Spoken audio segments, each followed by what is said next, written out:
নমস্কার বন্ধুরা, আকাশের রান্নাঘরে আপনাদের সবাইকে স্বাগত। দেখুন এখানে আমি পটল নিয়েছি, আজকে দুধ পটল বানিয়ে দেখাবো। পটলগুলোকে আমি গোটা গোটাই নিয়েছি, মাঝখানটা একটু চিড়ে দিয়েছি, একটু নুন মেখে রেখেছি। এখানে পোস্ত নিয়েছি, এখানে দুধ আছে, আমি দুধটা দিয়েই পোস্তটা বেটে নেব। আপনারা পুরো রেসিপিটা দেখতে থাকুন। কড়াইতে তেল দিয়ে দিয়েছি, আর পটলগুলোকে একটু ভেজে নেবো, একটু লাল করে ভেজে নিতে হবে।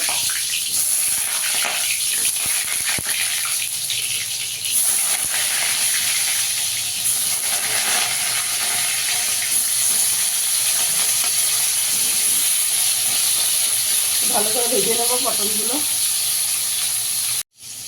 পটলগুলো ভাজা হয়ে গেছে, তুলে নেব। এখন একটু লাল লাল করে ভেজে নিয়েছি।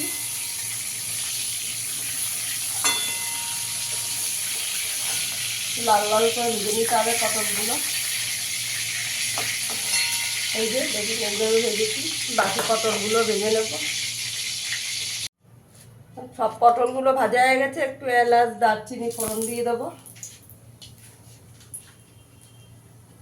একটুখানি গোটা জিরে দিয়ে দেবো।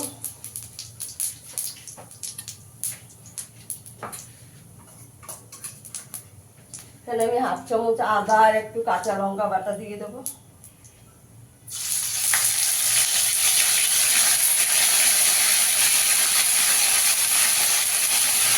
দিয়ে দেবো, তাহলে সেটা হবে।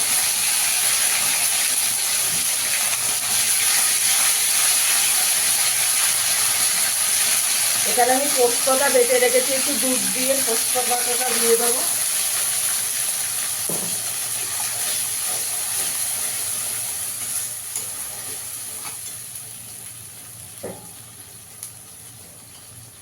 এখানে 1 চামচ একটু কাশ্মীরি লঙ্কার গুঁড়ো দিয়ে দেবো, আমি হলুদ দেবো না।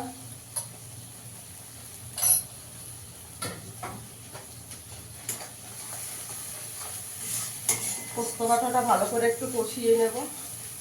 বন্ধুরা, আমার ভিডিওটা যদি ভালো লাগে লাইক করবেন, শেয়ার করবেন, চ্যানেলটিকে সাবস্ক্রাইব করে দেবেন। পোস্তটা একটু ভালো করে কষিয়ে নিতে হবে।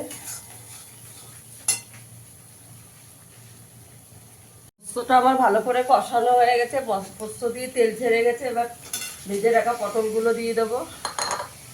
এখানে একটু কিশমিশ ভিজিয়ে রেখেছি, দিয়ে দেবো। ভালো করে পটলের সঙ্গে মিশিয়ে নেব।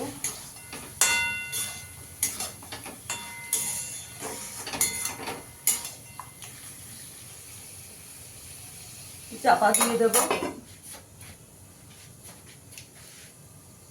করে কষানো হয়ে গেছে।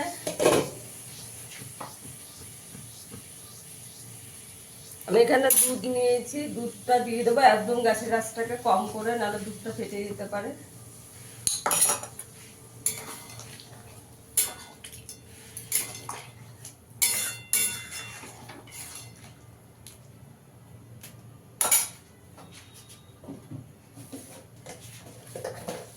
চিনি দিয়ে দেবো 1 চামচ।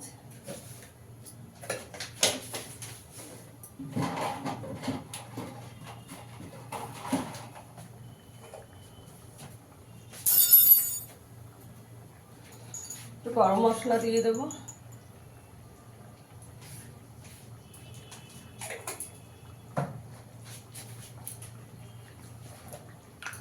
ঘি দিয়ে দেবো।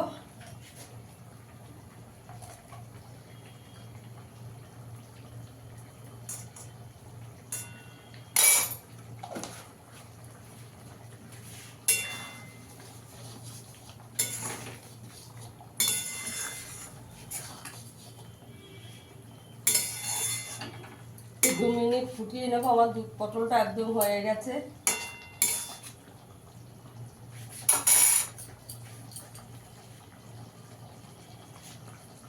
দেখুন বন্ধুরা, আমার দুধ পটলটা হয়ে গেছে, একটু ঝোল ঝোল থাকবে। একটু গ্যাসের আঁচটা বন্ধ করে চাপা দিয়ে রাখবো, তারপর আমি সার্ভ করে দেখাচ্ছি। দেখুন বন্ধুরা, আমার দুধ পটলটা হয়ে গেছে। ফিরে আসবে আবার নতুন কোনো ভিডিও নিয়ে। সবাই ভালো থাকবেন, সুস্থ থাকবেন। ধন্যবাদ।